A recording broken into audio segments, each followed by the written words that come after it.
राधे राधे दोस्तों, welcome to my channel daily Krishna Gita उपदेश।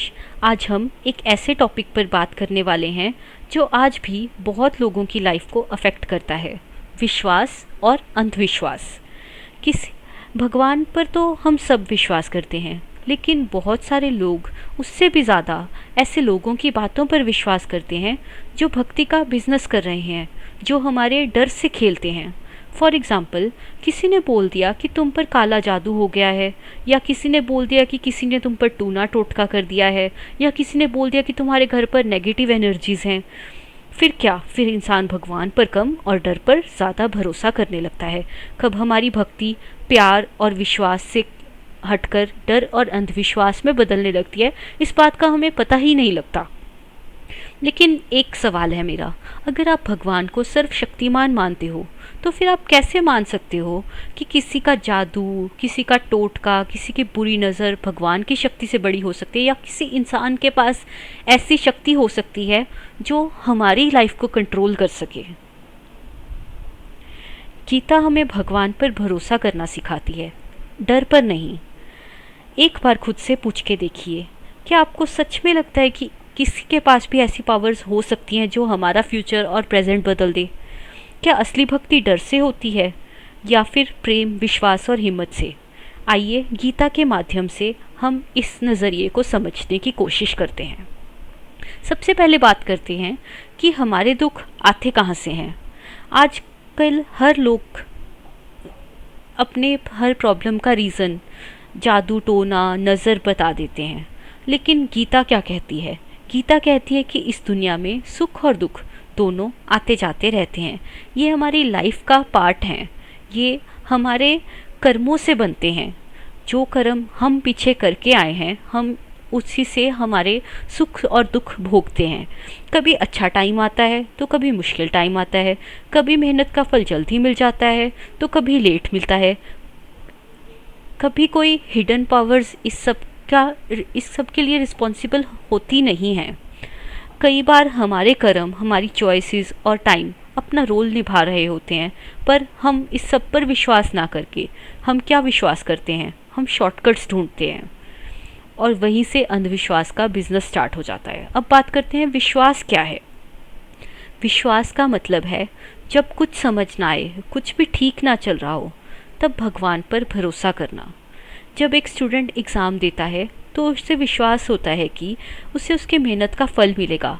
जब एक फार्मर खेती करता है तो उसको विश्वास होता है कि उसकी फसल उग जाएगी। वैसे ही एक भक्त को भक्ति पर विश्वास होना चाहिए कि भगवान जो भी करेंगे उसके लिए अच्छा ही होगा।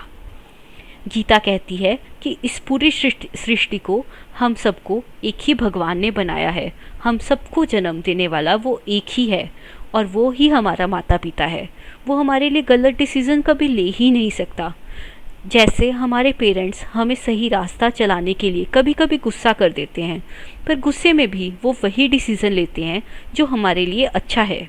उनको पता होता है कि हमारे लिए क्या अच्छा है, क्योंकि उन्होंने दुनिया देखी होती है। वैसे ही विश्वास, जैसा विश्वास एक बच्चा अपने पेरेंट्स पर करता है, चाहे वो प्यार कर रहे हैं चाहे वो गुस्सा कर रहे हैं, तब भी वो वही विश्वास उसका बना रहता है। वैसा ही विश्वास हमें भगवान पर करना चाहिए हर सिचुएशन में।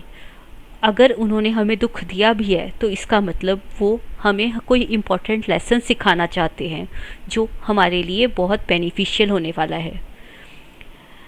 हम हमारे लिए जो डिसीज़न ले रहे हैं वो शायद गलत हो सकता है। हम कभी भी श्योर नहीं होते कि जो हम सोच रहे हैं वो हमारे लिए ठीक है या नहीं, पर जो डिसीज़न हमारे लिए भगवान लेते हैं वो 100% हमारे लिए सही ही होता है। अब बात करते हैं अंधविश्वास क्या है। अंधविश्वास तब शुरू होता है जब हम भगवान से ज़्यादा डर पर भरोसा करने लगते हैं। अगर ये काम नहीं किया तो कुछ बुरा हो जाएगा, अगर इस बाबा की बात नहीं मानी तो नुकसान हो जाएगा, अगर ये टोटका नहीं किया तो लाइफ ख़राब हो जाएगी। यहाँ भगवान पर विश्वास नहीं है, हमें उन पर्सन्स पर विश्वास है जो हमें डर दिखा रहे हैं। हमें डर पर विश्वास है। हम कैसे सोच सकते हैं कि कोई नॉर्मल इंसान ऐसा सब कर सकता है? चलो मान लो कि किसी के पास ऐसा ब्लैक मैजिक टाइप पावर है भी, तो क्या वो भगवान की शक्ति से बड़ी हो सकती है? नहीं। हिरण्यकश्यपु ने अपनी पूरी ताकत लगा दी थी प्रहलाद को नीचा दिखाने में, उसको डराने के लिए कि वो भगवान पर विश्वास छोड़ दे। पर क्या वो जीत पाया? नहीं, प्रहलाद का विश्वास जीता।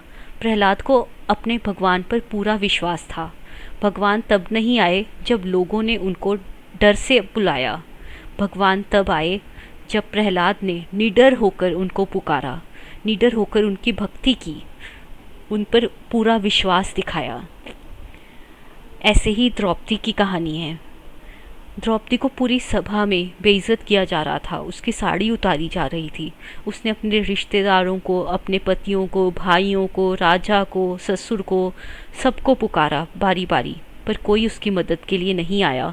उसने खुद अपना बचाव करने की पूरी कोशिश की, पर तब भी कोई फ़ायदा नहीं हुआ। फिर उसने अपने हाथ ऊपर उठाकर कृष्ण पर विश्वास कर कर कृष्ण को बुलाया। उसने साड़ी के खींचे जाने का डर छोड़कर अपने हाथ ऊपर उठा लिए। तब कृष्ण आए। कान्हा तब नहीं आए जब उसने लोगों पर विश्वास किया, तब भी नहीं आए जब वो अपनी मदद खुद कर रही थी।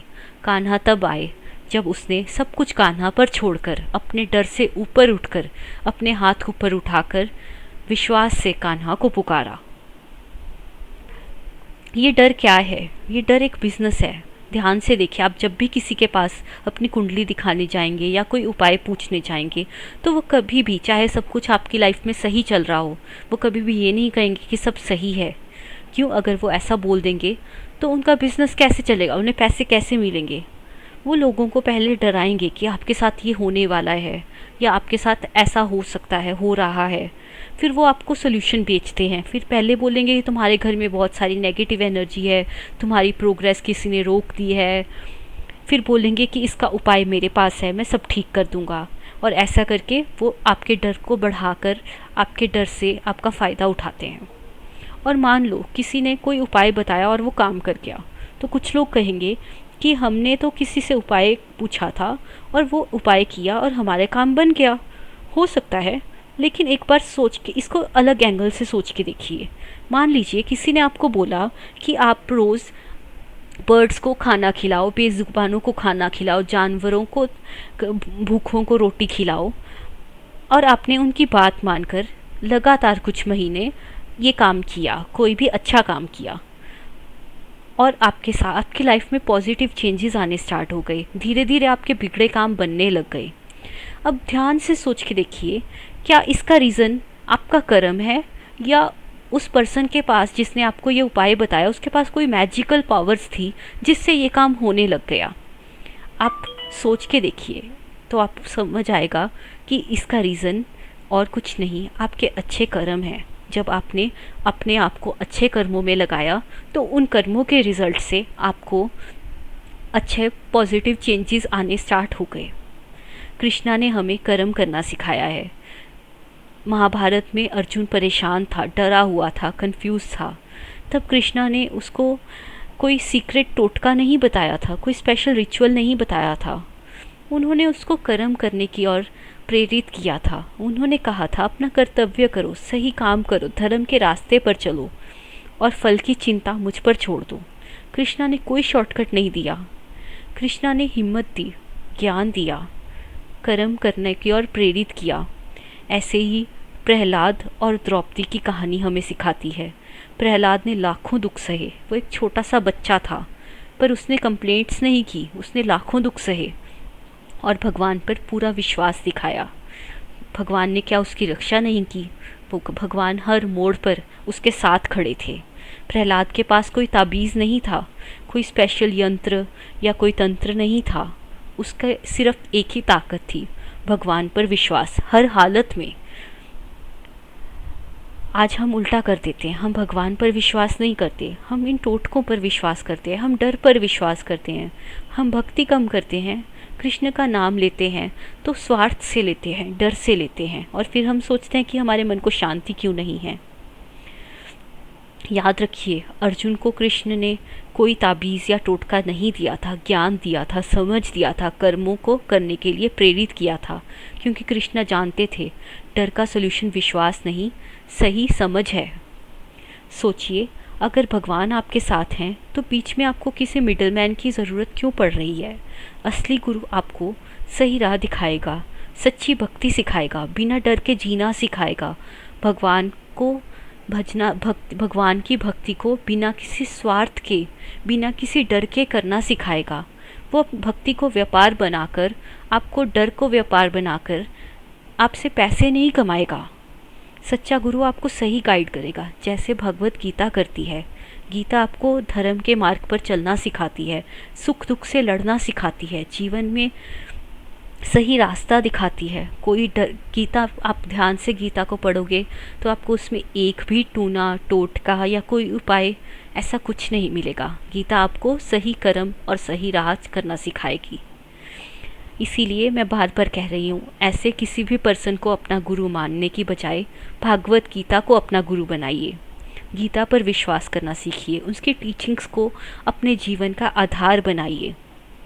अगर आप कृष्णा को अपना रक्षक मानते हो तो फिर हर छोटी बड़ी बात में डर के पीछे भागना छोड़ दो। याद रखो, विश्वास आपको आज़ाद करता है, अंधविश्वास आपको डर की ओर ले जाता है। भगवान आपको हिम्मत देते हैं और डर बेचने वाले लोग आपकी हिम्मत को छीन लेते हैं। या कोई भी काला जादू, कोई भी नेगेटिव एनर्जी, कोई भी टोटका भगवान की शक्ति से बड़ा नहीं हो सकता। ये सिर्फ आपके मन का वहम है, क्योंकि आपका मन किसी भी हालत से लड़ने के लिए शॉर्टकट्स ढूंढ रहा है। वो अब उसको सही तरीके से आप डील नहीं कर रहे हो। अगर आप चीज़ों को सही तरीके से डील करना नहीं समझ पा रहे हो कि कैसे करो, तो जब भी आपको ज़रूरत लगे आप भागवत गीता उठाओ, बैठो, उसको पढ़ो, उसकी टीचिंग्स में अपने हर क्वेश्चन के आंसर्स को ढूंढो। मैं गारंटी देती हूँ आपको हर एक क्वेश्चन का आंसर मिलेगा। सही कर्म करो, गीता की राह पर चलो। किसी भी ऐसे रैंडम बातों पर यकीन करने की बजाय गीता की टीचिंग्स को फॉलो करो। आपके जीवन में अच्छे चेंजेस आने खुद ब खुद स्टार्ट हो जाएंगे। आपको जीवन जीने का सही ढंग समझ आ जाएगा। उस दिन आपके अंदर से अंधविश्वास ख़त्म हो जाएगा और विश्वास की रास्ता स्टार्ट हो जाएगा। जय श्री कृष्णा। अगर आपको ये वीडियो अच्छी लगी हो तो लाइक और सब्सक्राइब करो, और हो सके तो ज़्यादा से ज़्यादा शेयर करो ताकि लोगों को ज्ञान मिल सके। राधे राधे।